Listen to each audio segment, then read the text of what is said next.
मेरे किशोर दोस्तों, बसंत गुरु जी का प्रणाम। मैं आज अपने उन विद्यार्थियों से बात करना चाहता हूं जो विद्यार्थी वास्तव में वो अपने लाइफ के लिए कुछ बड़ा सोच रखा है, कुछ ऐसा सोचना चाहता है कि उनकी कैरियर के लिए उनको मगजमारी करना ना पड़े। मेरे वह विद्यार्थी जो यह सोचता है कि फला पद मेरे लिए बना है,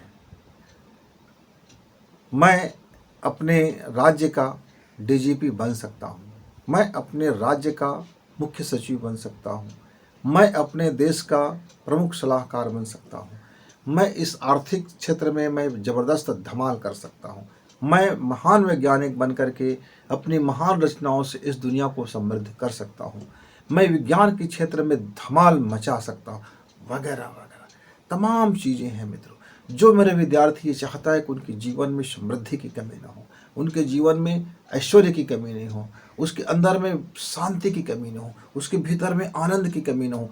बाहर समृद्धि और भीतर आनंद, ये दुनिया के सबसे अनमोल रतन है मित्र, कि आप बाहर में समृद्धशाली बनो और भीतर में आनंद को पालो। नहीं तो दोनों में से एक चली जाती है। आप धन कमाने के चक्कर में अपने आनंद, सुख, सुविधा और नैतिकता, मानवता न जाने क्या क्या खोते हुए चले जाते हैं।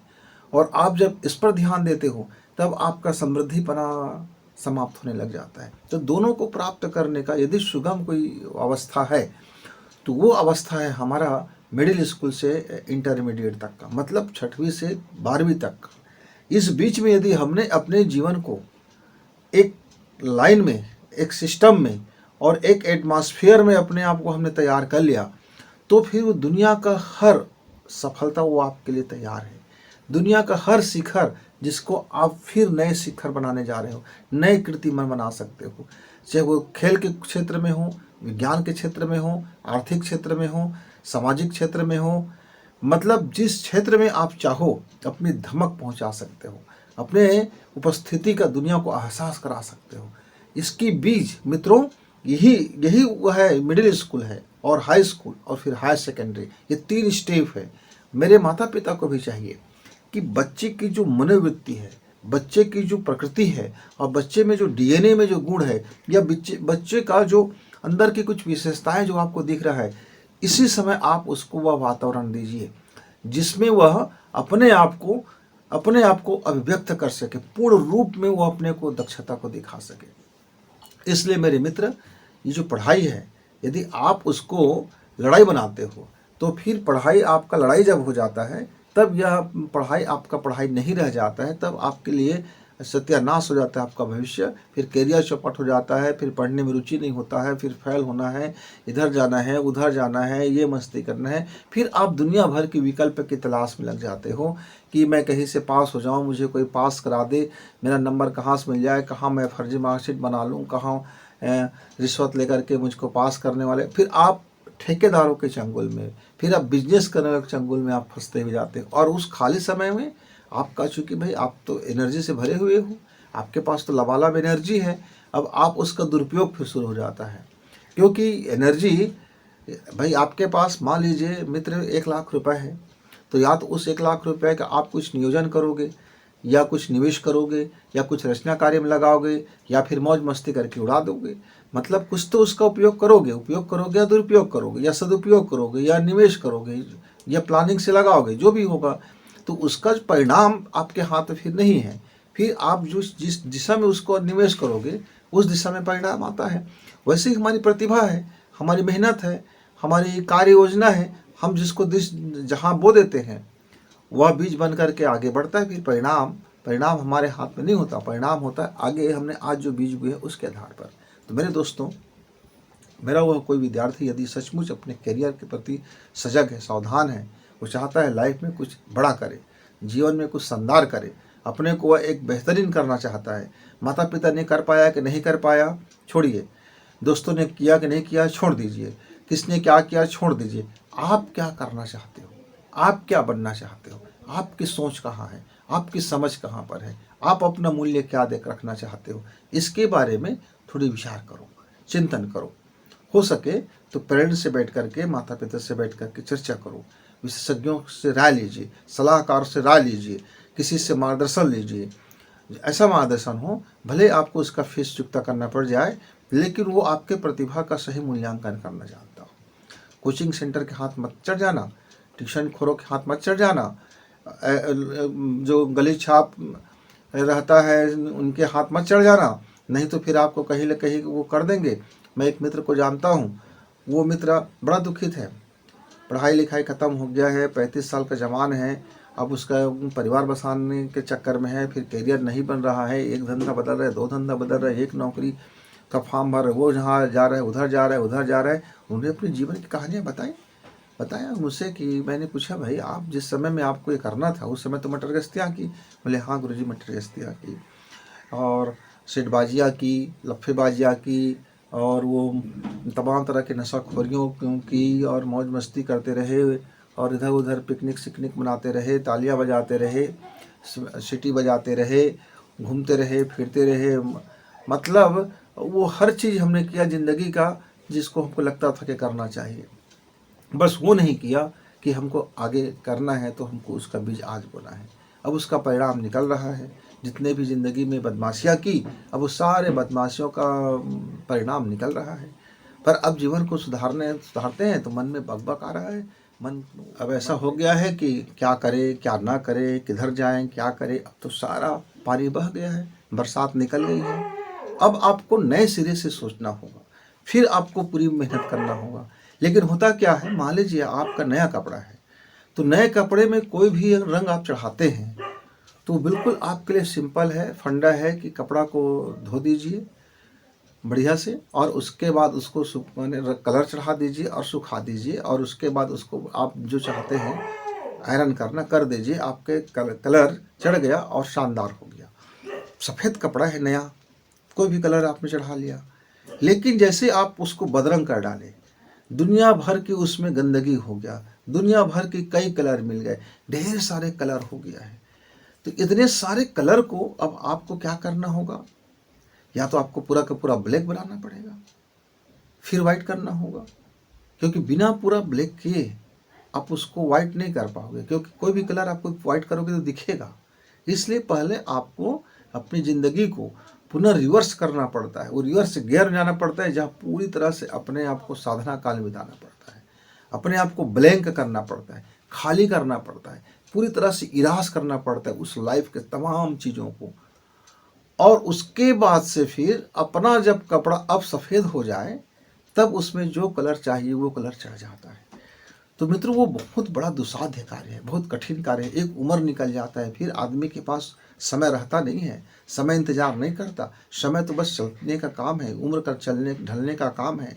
उम्र अपना काम करते हुए निकल जाता है, समय काल आपके हाथ में नहीं रह जाता। इसलिए मित्र, अभी आपका जो जीवन है वो कोरा है। अभी आपकी डायरी में दुनिया भर की चीज़ें गटर मटर लिखी नहीं गई है। अभी आपकी डायरी में शेरो शायरी और स्याही दवात नहीं ढरकाई गई है। अभी आपके कपड़े सफ़ेद है, उज्ज्वल है, जो कलर चाहो वो चढ़ा सकते हो। इसलिए मेरे जो 6वीं से 8वीं तक के मित्र हैं, यदि उनको सही वातावरण मिल जाए, उनके माता पिता सही वातावरण दे दें, उनको एक सपने बो दे, उनके एक पर लगा दे, एक पंख लगा दे, एक विजन लगा दे, और एक एटमॉस्फेयर दे दे, वातावरण दे दे, दबाव नहीं, गाली गलौज नहीं, ये पढ़ना पड़ेगा तुम ये बनोगे, तुमको ये करना है वो कर, ऐसा नहीं। उसको देखने दीजिए उसकी लाइफ में वो क्या चीज़ उसके लिए सरल होने वाला है, कौन चीज़ मज़ेदार होने वाला है।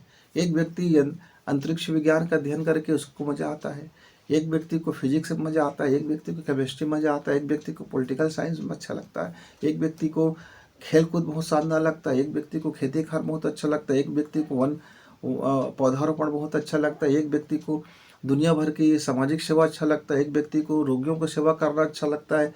अलग अलग अलग अलग अलग अलग डिफरेंट टाइप के पूरे मनुष्य हैं, और हम एक जैसे सबको फलाना का बच्चा फलाना इंजीनियर बने तुम भी बन जाओ, फलाना का बच्चा तुम भी बन जाओ, नहीं।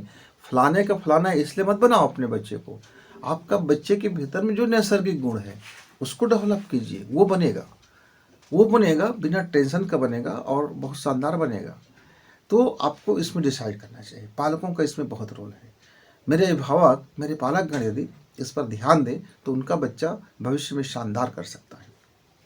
अब थोड़ी सी बात रह जाती है, क्योंकि घर का वातावरण आपका बिगड़ेल होगा, घर का वातावरण में गंदगी होगा, घर का वातावरण में अनैतिकता होगी, घर का वातावरण में प्रदूषण होगा, घर का वातावरण में तनाव होगा, आपका बोल चाल और बच्चे की इसमें होगा तो बहुत बहुत ख़राब होने वाला है। तो उसके लिए दो विकल्प है, या तो अपना घर का वातावरण सुधार लीजिए, या बच्चे को फिर बाहर पढ़ने के लिए किराए के मकान में रख दीजिए, जहाँ आप लोगों की जो दिनचर्या की छाया उस पर ना पड़े। और बच्चे वहाँ भी उसके दो धारी तलवार है, बच्चे के मन में कोई ख्याल बुरा आया तो इधर उधर भटक सकता है, और अच्छे उसको गाइड मिल गया तो बेहतर हो सकता है। रिस्क तो आपको एक जगह लेना पड़ेगा। और इसके बाद हाई स्कूल की बात आती है मित्र। हाई स्कूल तक यदि वो बच्चे के दिमाग में बात बैठ गया कि नहीं, मुझको एक वैज्ञानिक बनना है और मुझको ऐसा लॉन्च करना है जो सूर्य की चक्कर लगा के सूर्य के अध्ययन करके सूर्य के भीतर जाए, और मुझको उसमें जुनून है, तो वो उसके लिए मुहैया कराइए, वातावरण मुहैया कराइए, पत्रिका मुहैया कराइए, साहित्य मुहैया कराइए, ऐसे महान वैज्ञानिकों की जीवनी को मुहैया कराइए। मतलब बच्चे को दीजिए खुराक। उसको भूख लग रही है, विज्ञान की भूख लग रही है, गणित की भूख लग रही है, फिजिक्स की, वो सोच रहा है कि उसके दिमाग को खुराक चाहिए, नहीं तो उपद्रव करेगा। खुराक चाहिए नहीं तो उपद्रव करेगा। तो उसको खेल चाहिए, उसके विज्ञान का खेल दे दो, भौतिक का खेल दे दो, रसायन गणित का खेल दे दो, महान वैज्ञानिकों की रिसर्च की खेल दे दो, कई तरह की सामग्रियाँ दे दो जिसमें तोड़े फोड़े अपना संसार बसाए, अपना खेल खिलौने से अपनी वैज्ञानिक बनने का खुशी मनाए। उसको दो, सामान दो उसको, उसके हिसाब से दो, थोड़ा सा उसको कबाड़ फैलाने दीजिए, उसका एक छोटा सा कोना दे दीजिए, घर का एक कमरा दे दीजिए जहाँ उसके अपने कबाड़ हो, उस कबाड़ में अपना वो मनोरंजन करे, अपना वो अपनी पढ़ाई को बढ़ाए, अपने जुगाड़ को बढ़ाए, अपने तंत्र को देखे, तब तो जाकर कोई एक महान कैरियर, महान व्यक्ति बन जाता है मित्र। छोटी छोटी चीज़ें जो इसको महान बनाती है। तो सफलता का एक ही सूत्र है कि जिस भी क्षेत्र में आप लग जाओ, साधना की तरह ले लो। साधना मतलब ऐसा मत समझना कि एक आँख गोदी लगा के बैठ गया है, आँख बंद करके बैठ गया है और बस वो तपस्या मिली नहीं, ना खाना है, ना पीना है, ना सोना है, ना जागना है, ना घर गृहस्थी, कुछ नहीं। ये मित्रों, ये डरावनी वाली बात है। ये डरावनी बात हम आपसे नहीं करना चाहेंगे। यहाँ साधना का मतलब ये होता है कि बार बार आप अपना विचार ना छोड़ें, बार बार आप अपना विषय ना छोड़ें, बार बार आप अपना योजना ना बदलें, बार बार आप अपना पंख ना बदलें, बार बार अपनी स्वप्न ना बदलें, बार बार आप अपने को हताहत ना करें। मतलब एक एक चीज़ बना लीजिए कि आपका जीवन का लक्ष्य यदि कोई कुछ बनना है, मान लीजिए उदाहरण के लिए हमारे पास तो पढ़ाई के समय में हमें कोई गाइड नहीं मिला था। हमारा समय यूट्यूब का ज़माना नहीं था, नेट का ज़माना नहीं था, पूरी तरह से लाइफ ऑफलाइन था। कभी कोई मिल गया, कभी जाते थे, बैठते थे किसी सभा में, कोई आदमी चर्चा कर रहा है तो उसमें से कोई चीज़ हमें ग्राह्य लग गया तो हम उसके पीछे चिंतन कर लेते थे। और दूसरी बात, हम लोग विकल्प नहीं जानते थे। जैसे उदाहरण के लिए हमको पढ़ाई करना है तो लाइफ में सिर्फ पढ़ाई करना है, पढ़ाई के अलावा हमारे दिमाग में कभी कोई बात नहीं आता था कि चीटिंग करना है, कि कुंजिका चाहिए, कि गाइड चाहिए, कि ट्यूशन मास्टर चाहिए, कि मेरा गणित कमज़ोर है तो कोई गणित का एक मास्टर लगा दो, मेरा हिंदी कमज़ोर तो हिंदी का माने कमज़ोर है, मास्टर लगा दो, ट्यूशन करा दो। ये हमारे समय ये उपज नहीं था। लेकिन हमारे जनरेशन के जो माता पिता बने, उन्होंने अपने बच्चों के में ये लाद दिया कि तुम्हारा गणित है तो गणित का टीचर लगा दो। गणित कमज़ोर क्यों है? कमज़ोर है तुम कैसे जानते हो? बच्चा जानेगा। तो बच्चे का रुचि नहीं है इसलिए उसके गणित में कमज़ोर है। अब आपने एक ट्यूशन मास्टर लगा दिया, जिम्मेदारी दे दी कि इसका होमवर्क का पूरा कराओ। तो बाहर से बच्चे को आप नहीं बदल सकते, बाहर से आप बच्चे को स्ट्रांग नहीं कर सकते। बच्चे को चाहिए इम्यूनिटी, और बच्चा को आप बाहर से लिपा पोती कर रहे हो, क्रीम लगा रहे हो, बच्चे को सुंदर बना रहे हो, उसकी चमड़ी में आप लेप लगा रहे हो, बच्चे को चमकदार बना रहे हो, लेकिन चेहरा में चमक नहीं आ रहा है बच्चे का। क्यों?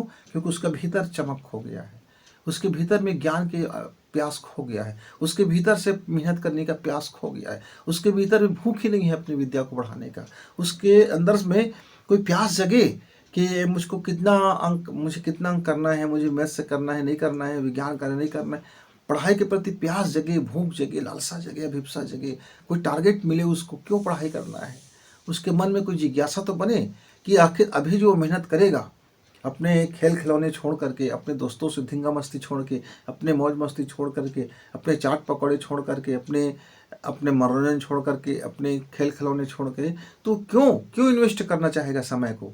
तो उसको आपको बताना पड़ेगा, दबावपूर्वक नहीं, उसकी समझ में उतर करके, उसकी भाषा में, उसकी लैंग्वेज में, उनकी दोस्त बनकर आप उनको बताना पड़ेगा कि आपका समय खेल के अलावा पढ़ाई क्यों ज़रूरी है, उसके लिए क्यों ज़रूरी है, उसके अनुसार क्यों ज़रूरी है। जैसे से उसको समझ में आ जाएगा कि मुझको ये करियर बनाना है, ये मुझे महानता हासिल करना है, या मेरा क्षेत्र इसमें जाना है, तो मुझको ज्ञान की ज़रूरत है, तो मुझको ज्ञान का लेनी चाहिए। मित्र, मैं एक बच्चे का घटना सुनाता हूँ, शायद उससे आपको क्लियर समझ में आ जाए। वह जैसे करके 10वीं तक पास हो गया। 10वीं उसका इतना कमज़ोर था कि 2-3 विषय में ग्रेस लगा हुआ था और सारे विषय बाउंड्री लाइन में था। अब उसके फादर चाहते थे कि उसका बच्चा मैथ्स करे, अच्छा मैथ्स करे, और वो चाहता था कि उसका बेटा भी दूसरे की तरह से हमारा विश्वेश्वरैया बन जाए, मतलब इंजीनियर का पुरोधा बन जाए, इतिहासकर्ता बन जाए, रचनाकर्ता बन जाए, दुनिया में महान इंजीनियर में उसकी गिनती आ जाए। लेकिन बच्चा जो है किसी भी सब्जेक्ट को में वो पढ़ने का आदी नहीं था, रुचि बिल्कुल नहीं था। मैंने उनसे पूछा, बेटा तू ये बता, आपके पिताजी चाहते हैं आप इंजीनियर बन जाओ और एक शानदार इंजीनियर बनो, वो इंजीनियर नहीं शानदार बनो, अच्छा आप क्या चाहते हो? तो उन्होंने कहा, गुरुजी मैं ईमानदारी से बताऊं तो मुझे रुचि ही नहीं है, किसी भी विषय में रुचि नहीं है, यहाँ तक कि क्लास में बैठने में रुचि नहीं है।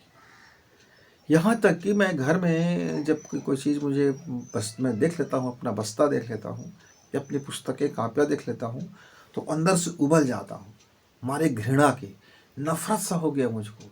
मैं इतना नफ़रत हो गया मुझको इस पढ़ाई से कि मैं लाख कोशिश करता हूँ, तब भी मेरा एक मूल्यांकन में पास होना मुनासिब नहीं है।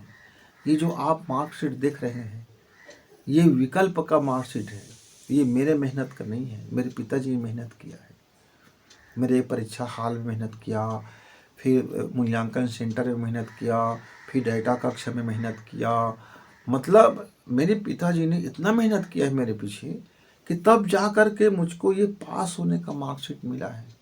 ये बिल्कुल इसमें मेरा मेहनत नहीं है। मैं तो टोटल 10 अंक ना पाऊँ, 600 में 10 अंक पा जाऊँ तो मुझे ताजुब होगा कि मैं 10 अंक कैसे पा गया। अब लेकिन मैं ये ईमानदारी से मैं बात अपने पालक को बता दूँ, मैं अपने मम्मी पापा को, तो गदर हो जाएगा घर में, मेरे सारा चीज़ बंद हो जाएगा, मेरा बाहर निकलना बंद हो जाएगा, मैं घुटन में महसूस करूँगा। और मैं क्या बताऊँ, इतने अंध तो मोह से ग्रसित थे मेरे माता पिता कि उनके जीवन में जो अधूरा था उनका सपना, वो मुझको सपना पूरा करना चाहता है।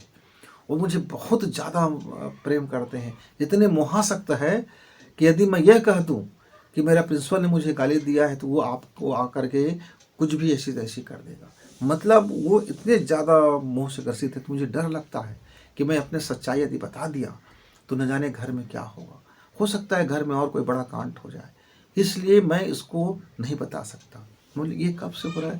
बोले कि मैं प्राइमरी पढ़ रहा था, उसके बाद अचानक से हो गया, 6वीं क्लास आया, मिडिल क्लास में आया तो अचानक मुझको विरक्ति सा हो गया, मैं बिल्कुल इसमें अरुचि हो गया। लेकिन चूँकि स्कूल जाओ पास हो जाओ, तो वो 6वीं क्लास में मेरे पालक ने देखा कि मेरा हिंदी कमज़ोर है, इंग्लिश कमज़ोर है, गणित कमज़ोर है, सब्सक्राइब करें और शेयर करें। तो सभी विषय के उस पर ट्यूशन मास्टर लगा दिया गया। मैंने मुझको ट्यूशन भेज दिया। अब मैं और ज़्यादा नफरत होने लगा मुझको सब्जेक्ट से। एक तो स्कूल में रहूँ, खेलने का समय था, अब उसमें ट्यूशन जाओ, ट्यूशन से आओ तो फिर घर में होमवर्क करने को बैठा देते हैं, फिर पूछने लग जाते हैं ट्यूशन में क्या हुआ। स्कूल से आते हैं तो स्कूल से पूछते हैं क्या हुआ, अब ट्यूशन आते हैं ट्यूशन से पूछते हैं क्या हुआ, फिर ट्यूशन वाले मास्टर भी कुछ होमवर्क दे देते हैं। अब वो ट्यूशन मास्टर होमवर्क दे दिया, उसको भी पूरा करो।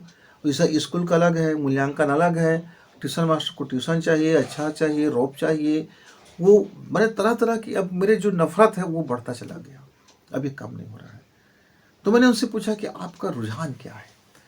तो मुझे बोला कि खेलना बड़ा अच्छा लगता है, दौड़ बहुत अच्छा लगता है, खूब दौड़ने का मन होता है, और आर्मी में जाना चाहता हूँ, तब तब तब तब तब तब थोड़ा सा। तो मैं बोला कि ठीक, हम आपसे कल बात करेंगे, आज आपका और हमारा बातचीत हो गया। और मैंने उनसे बोला ये बात आप अपने तक के रखना, कल हम बैठेंगे बात करेंगे। दूसरे दिन उनके पालक के साथ हमने बैठे बात किया, तो मैंने कहा कि आपका बच्चा 12वीं तक का बढ़िया अंक निकाल लेगा, आप जाइए घर। दो चीज़ इनके ऊपर कृपा करना। पहला कृपा ये करना कि तमाम ट्यूशन को आप छोड़ दीजिए, बिल्कुल ट्यूशन मत लगाइए, सारा चीज़ छोड़ दीजिए। और पहला कृपा। दूसरा कृपा ये करना कि आप बच्चे से रोज़ रोज़ उनके सारे सब्जेक्ट के बारे में मत पूछना। इतना ही पूछना कि आज आप स्कूल गए थे, ठीक, आप आ गए, खाना खा लीजिए, अब आगे जो आपका ब्लूप्रिंट आपने तैयार किया है, अपना दैनंदिनी, अपना अनुशासन, उस पर चलिए। बच्चे कोई चीज़ अतिरिक्त मांग करें, अन्य स्वाभाविक चीज़ मांग करे तो आप हमें बताना, लेकिन जो पढ़ाई के संबंध में मांग करे या अपने जॉब के संबंध में मांग करे तो उसको पूर्ति करना। तब उसके पालक को लगा कि शायद कुछ बात हुआ है। तब मुझसे पूछा कि आपका आशय क्या है। मैं बोला कि इसके फिटनेस का आपको पूरा ख्याल रखना पड़ेगा, इसको जिम ज्वाइन करना पड़ेगा, इसको दौड़ने के लिए कोचिंग चाहिए, और इसको एक ऐसा व्यक्ति जो आर्मी में रहता हो या आर्मी से रिटायर हो गया हो और या इसकी जो तैयारी कराता हो, ऐसे कोचिंग सेंटर में आप इसको डाल दीजिए। ये पढ़ाई कर लेगा, 12वीं पास हो जाएगा। इसकी तैयारी जो है, ये आर्मी बनना चाहता है तो इसकी तैयारियाँ 11वीं क्लास से ही करना पड़ेगा। इसको लेट हो गया है, करना तो 9वीं थी साहब, लेकिन कोई बात नहीं। इसको फिजिकल तैयार और मेंटली, फिजिकल और मेंटली दोनों इसको आर्मी के लिए चाहिए। उसके पिताजी बड़े निराश हुए, उसकी माँ भी बड़ी झुंझला गई, बहुत ऐसा डिप्रेशन में आ गया कि हम लोगों का ख्वाब टूट गया, हमारा ये सपना था, हमारा नाक कट जाएंगे, हमारा ये हो जाएगा, फिर एक बच्चा है, कुछ हो गया, ओहो। इतनी बातें बताएगी कि घंटा 2 घंटा तक का हमारा समय वो सिर्फ रोने, गाने और अपनी बातों को ये समझाने में लग गया कि उसके माता पिता उसके लिए बेहतरी सोच रहा है। न हम काउंसलर अच्छा सोच पा रहे हैं, न गुरुजी हम अच्छा सोच पा रहे हैं, न बच्चा सोच पा रहा है, दुनिया का कोई व्यक्ति उसके बच्चे के बारे में अच्छा नहीं सोच पा रहा है। केवल यदि कोई अच्छा सोच पा रहा है तो उसके माता और पिता सोच पा रहे हैं। ये वो साबित करना चाहते थे। तब मैंने थोड़ी सी अपनी गुस्सा दिखाया और कहा कि जाओ अपने बच्चे के सारे विषय का ट्यूशन लगा दो। आपका बच्चा 12वीं आने के बाद इतना बिगड़ जाएगा कि आपके लिए वो किसी काम का नहीं रहेगा, कौड़ी काम का नहीं रहेगा, ढेले का नहीं रहेगा, छूछा हो जाएगा, बिल्कुल जीरो और माइनस भी उतर सकता है, नशेड़ी भी बन सकता है, गंजेड़ी भी बन सकता है, भांगेड़ी भी बन सकता है, और लसेड़ी भी बन सकता है, लवेरिया में फंस सकता है, मलेरिया में फंस सकता है, झकेरिया में फंस सकता है, झकासपन में फंस सकता है, छतरी डिजाइन बना के घूमता रहेगा, हिप्पी डिजाइन बना के घूमता रहेगा। और आपको अच्छा लगता है तो कीजिए, जाइए, हमको कुछ नहीं बोलना है। 3 दिन के बाद जरा बात पलटी। 3 दिन के बाद उनके पेरेंट्स आए, बोले कि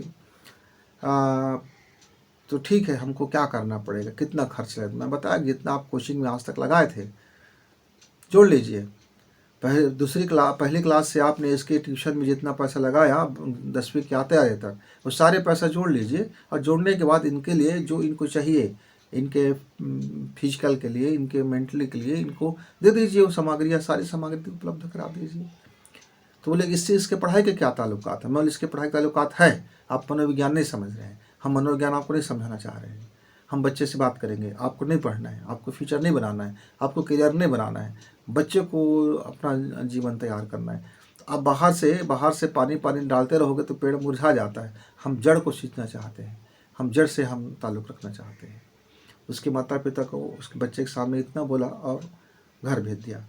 लड़के ने मुझसे कहा कि गुरुजी मैं प्लान नहीं समझ पा रहा हूँ, बात तो बढ़िया है। मतलब देखो बेटा, सीधी सी बात है, आपको जॉब में जाना है तो जॉब के लिए आपको प्रतिदिन 3 घंटा प्रैक्टिस करना पड़ेगा, खूब मशक्क़त करना पड़ेगा, उसके तहत डाइट भी लेना पड़ेगा, भोजन भी करना पड़ेगा, यानी आहार, उसके अनुरूप आपको अपना आचरण भी बनाना पड़ेगा, यानी विहार, और उसके अनुरूप अपने जीवन शैली भी ढालना पड़ेगा, लाइफ स्टाइल।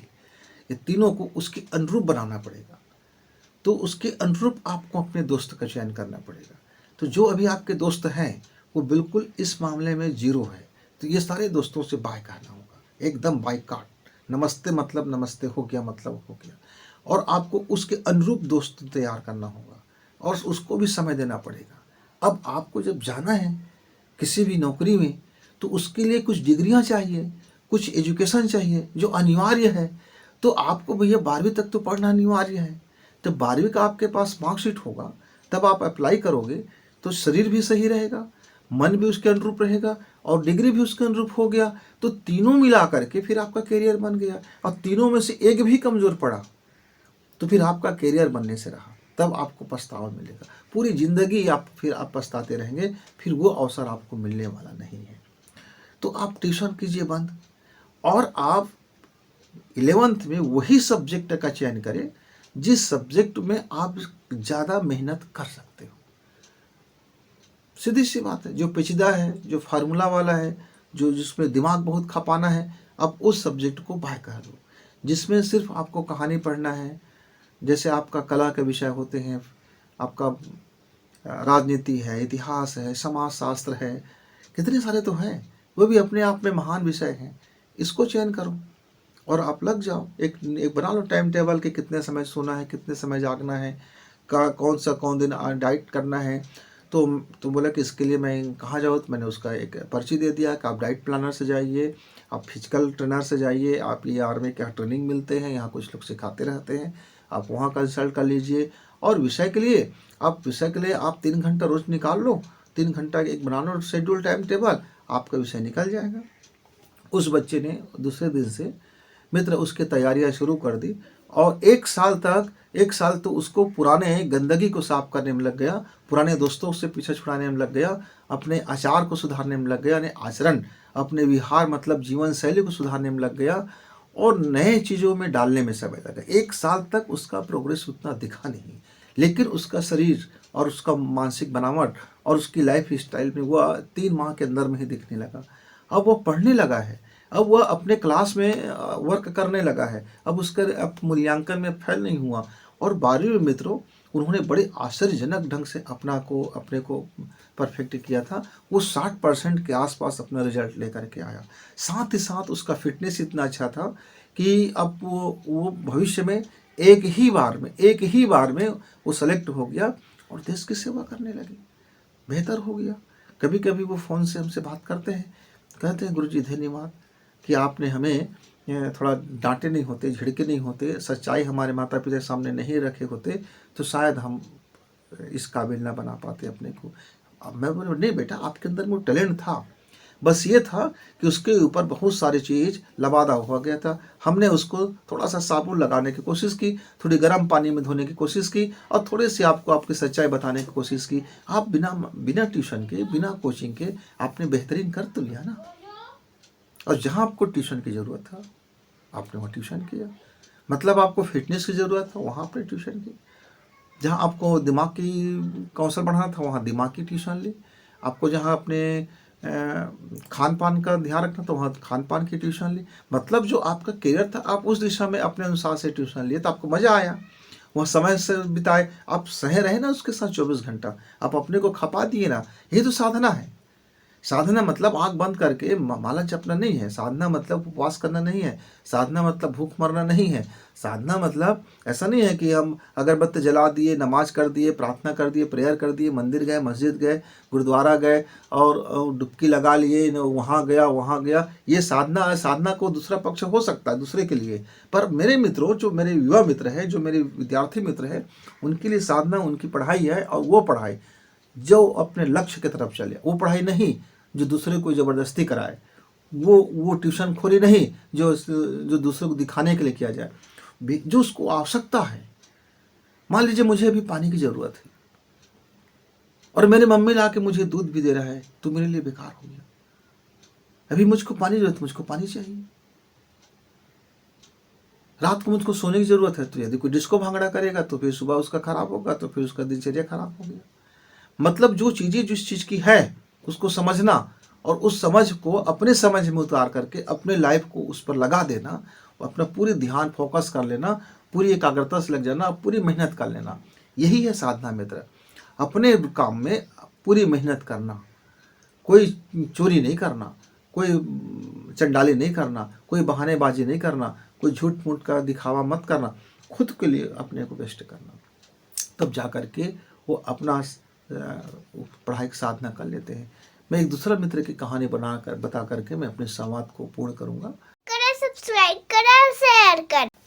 एक मेरा दूसरा बाल मित्र था, वो 6वीं क्लास में वो बातों ही बातों में वो मुझसे बात किया। वो बड़े शानदार एक घड़ी पहना हुआ था और सारे कपड़े इतने बढ़िया थे कि मुझे भी लगा वाह, देखो मैं कुछ भी पहन के आ जाता हूँ, कुछ भी रहता हूँ, लेकिन मेरे ये बच्चे बड़े इतने साफ़ सुथरा थे। उसने एक एक अपने अंगों का ख्याल रखते थे कपड़े से लेकर के। तो मैंने ऐसे ही बातों बात में कहा, बेटा तेरी तो भाई साफ़ सफाई बड़ी शानदार चीज़ है तेरे अंदर में। तो मैं बोला पुस्तक कापी ज़रा दिखाएंगे। उसे दिखाया, बड़ी क्लीन था एकदम, पुस्तक भी साफ़ था, लिखावट भी साफ़, राइटिंग भी बहुत खूबसूरत, सारा चीज़ बहुत खूबसूरत। मैंने उनसे बातों बातें पूछा, अब पढ़ाई में क्या रुचि लगता है? तो बोले गुरुजी मुझे सारा विषय अच्छा लगता है, मुझे ऐसा लगता ही नहीं है कि मेरे लिए कोई विषय अच्छा है या कोई बुरा है। हिंदी भी उतनी मज़ेदार, अंग्रेजी भी मज़ेदार, विज्ञान भी मज़ेदार, समाज विज्ञान भी मज़ेदार, गणित भी मज़ेदार, विज्ञान भी अच्छा। बहुत से प्रश्न मुझको सुलझाते हैं, मैं समझ नहीं पाता हूँ। घर में लोग पूछते हैं तो बोलते हैं नहीं करना है, और हमारी परिस्थिति इतना है नहीं कि हम और कोई ट्यूशन से चले जाएँ। तो मैं बोला बेटा तू ट्यूशन बन जाओ, तुम एक काम करना, अपने पिताजी से बोल लेना, और अपने पिताजी से बोल करके कुछ मासिक पत्रिकाएं होती है, कुछ अखबार होते हैं और कुछ टेलीविज़न में कार्यक्रम आते रहते हैं, उनको देखना। उसने दूसरे दिन झट से अपने पापा को बुला लिया और उसके पापा ने कहा, हाँ भाई मैं तो ज़्यादा नहीं जानता हूँ, मैं कम पढ़ा लिखा हूँ, लेकिन यदि आप जो बताओगे मैं अपने बच्चे के लिए ज़रूर करूँगा। तो मैंने कहा कि आजकल तो टेलीविज़न में भारत सरकार के द्वारा बहुत से सब्जेक्ट का ज्ञान नॉलेज आते रहते हैं, उस दर्शन कार्यक्रम में आप इनको बाकायदा दिखाया करें। गणित का भी आता है, फिजिक्स का भी आता है, विज्ञान का आता है, कई तरह के वहाँ विज्ञान सम्मत कार्यक्रम दिखाते रहते हैं टीवी में, इनको दिखाइए। दूसरी चीज़, आप विज्ञान हैं, आविष्कार हैं और नए इस तरह से कुछ पत्रिकाएं हैं, आप इनको मंगा दीजिए और रोज़ पेपर भी मंगा दिए, बच्चे रोज़ पढ़ लें, पेपर पढ़ के रख दें, कोई बात नहीं है। और इनके लिए ढेर सारे रफ कापियाँ ले दें, और कुछ जो खिलौने ये चाहते हैं, गिफ्ट चाहते हैं, कभी खिलौने चाहते हैं, इनको लेकर के दे दिया करें। और आप आपके सोने के लिए जगह भले ही कम पड़ जाए, लेकिन इनके कबाड़ इकट्ठा करने के लिए जगह कम मत पड़े। आप किसी कोने में सो जाना, पर ज़्यादा से ज़्यादा जगह आप अपने इस बच्चे को देना। तो बोले बिल्कुल हम तैयार हैं, इनके मम्मी भी तैयार हैं, हम भी तैयार हैं। हम नए वस्त्र नहीं खरीदेंगे, हम अपने लिए नई जेवर नहीं खरीदेंगे, हम अपनी खेती किसानी के कार्य से हम इतना पैसा इकट्ठा कर लेंगे कि इनके लिए कमी नहीं होने देंगे। और उन्होंने, उसके पिताजी ने अपने बच्चे के लिए वो तमाम चीज़ किया। एक टीवी लगा दिया और देखते थे, और दुनिया भर की चीज़ देखते थे, विज्ञान सम्मत। उनकी पढ़ाई समझ में आया नहीं है, कोई बात नहीं, देखना है। और ये तमाम चीज़ को बच्चे धीरे धीरे इंटरेस्ट लेने लगा, और वो 10वीं क्लास में आते आते इतना परिपक्व हो गया था कि मैं क्या बताऊं मित्र। वो अच्छे से शिक्षक भी उनके सामने में उनको पढ़ाने से घबराने लगे। क्यों? उनके पास इतना टैलेंट आ गया था, इतना बुद्धि प्रखर हो गया था कि उनके अंदर का जो ज्ञान था, अच्छे अच्छे शिक्षक को पसीना छूट जाता था, कहीं मुंह से चूक से गलती ना निकल जाए, इस बच्चे का कोई प्रश्न आ जाए हम जवाब देते ना बने। वो इतने प्रश्नखोर हो गए, इतना उसका जिज्ञासा बढ़ने लगा, इतना प्यास बढ़ने लगा, इतनी भूख बढ़ गई उसके ज्ञान की, कि उसके लिए कोई जाप उसके लिए नहीं था, उस जाप उसके लिए था। फिर वो जाप के लिए, जाप खुद बोल देगा कि हाँ मैं इसके लिए हूँ, मुझको जॉब करो। फिर उन्होंने 12वीं करने के बाद अपने करियर का चुनाव करा, उसी दिशा में पढ़ाई किया और सफल भी रहे। ये साधना है मित्र, हम इसको कहते हैं साधना। और हमारे एक दूसरा कैटेगरी के पालक होते हैं, वो बच्चे को सिर्फ बिगाड़ने के अलावा और कुछ काम नहीं करते। हर विषय में ट्यूशन लगा दो, शिक्षक जा से कहो कि गुरुजी इसको पास कर देना, प्रिंसिपल जाके कहो कि भैया इनको पास करना है, इनको अच्छे नंबर मिलना है, कहाँ खर्च करना है। यानी पैसे की ताकत, राजनीति की ताकत, अहंकार की ताकत, अपनी जाति की ताकत, हर ताकत झोंक देता है। बाहर से बच्चे को हाईलाइट करता है, लेकिन उसके अंदर से बच्चे को उसको काबिल नहीं बनाता। तो जो पालक अपने बच्चे को पात्रता विकसित नहीं करते, फिर उसका बच्चा डैमेज हो जाता है। क्योंकि मेरे पास एक घड़ा है, एक घड़ा पका नहीं है, अब मैं उसमें पानी भी डाल दूंगा तो कच्चा घड़ा फट जाएगा। तो घड़ा को बनाइए, उसकी पात्रता को विकसित कीजिए। जैसे जैसे वो पात्रता उसका विकसित होगा, वो ऑटोमेटिक अपनी आकार बढ़ाता जाएगा और अपने उसके आकाश बड़ा होता जाएगा। और जितना बड़ा उसका आकाश बनेगा, उतना ही ज़्यादा वो सफल व्यक्ति बनता हो चला जाता है। इसलिए उसके मूल्य को समझिए, बच्चे को मूल्यवान बनाइए, बच्चे के मूल्य को आप विजन को ठीक करें। बच्चे के अंदर में संसार की गंदगी को आप ऐसा मत थोप दें कि ये संसार ऐसा है तुम ऐसा कर लो।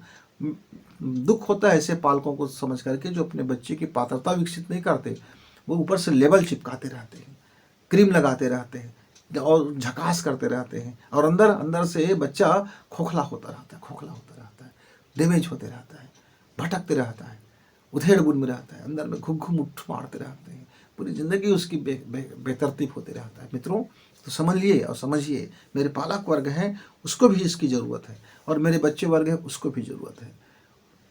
दोनों वर्ग समझिए। यदि आप एक बार अपनी एजुकेशन लाइफ को साधना की लाइफ बना लिया, अपनी एजुकेशन के साधना में लग गए, तो सफलता तो यही है, यही तो सफलता का सूत्र है, सफलता का यही सूत्र है। फिर किसी दिन आपसे मिलेंगे किसी बात को लेकर के, तब तक गुरु जी को विदा, नमस्कार। इस वीडियो को लाइक करें, सब्सक्राइब करें, शेयर करें और बेल की घंटी दबाएं।